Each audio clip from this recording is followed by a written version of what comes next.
Lui, c'est Ryan. Vous l'avez sans doute déjà croisé, ou vous rappelle-t-il peut-être quelqu'un. Depuis qu'il est diplômé, il a réalisé de grandes choses dans sa vie. Il travaille dans une des meilleures entreprises au monde et a pu épargner pour se marier avec la femme qu'il aime. À deux, ils ont mordu la vie à pleines dents. Depuis, un joli bébé a rempli leur vie de joie et de bonheur. En deux mots, la belle vie. Mais depuis quelque temps, Ryan est anxieux. Son fils a 3 ans. C'est le moment de le confier à sa deuxième famille, l'école. Ce que vit Ryan aujourd'hui, beaucoup l'ont vécu avant lui. En 1996 déjà, quelques personnes ont décidé d'agir pour Ryan et son fils. Ensemble, ils ont pu construire un projet d'éducation et d'accompagnement. Génération ASBL.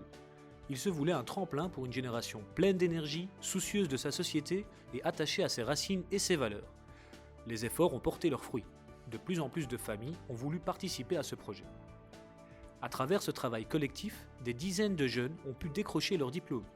En 2010, plus de 450 jeunes étaient pris en charge par l'ASBL Génération.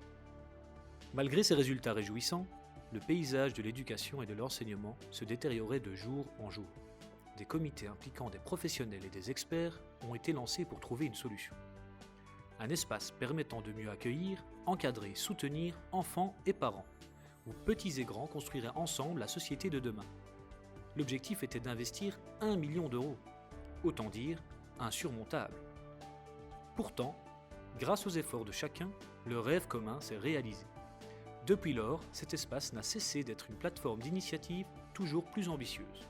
Ce bel accomplissement n'était toutefois pas la solution à tous les défis. La réflexion s'est poursuivie avec le soutien des familles. En 2015, l'école privée L'Itinéraire ouvrait ses portes et accueillait une première classe. Elle se voulait être une école différente par ses méthodes d'enseignement, ses priorités éducatives et ses programmes de formation. Une institution où les nouvelles générations pourraient développer leurs compétences en toute sérénité et confiance. Elle connaît depuis sa création un succès grandissant et un afflux d'élèves de plus en plus grand. L'école privée répond certes à une partie du besoin, mais le besoin réel est bien plus important. Bruxelles compte près de 250 000 élèves. La demande dépasse de loin l'offre proposée, que ce soit en termes de quantité ou de qualité. 75% des étudiants belges n'ont pas confiance dans la qualité de leur formation. Face à ce défi majeur, il n'y avait qu'une seule solution possible: approfondir la réflexion et agir collectivement. Séminaires, tables de discussion, formations et sessions de travail ont abouti à une idée innovante, le Brussels College.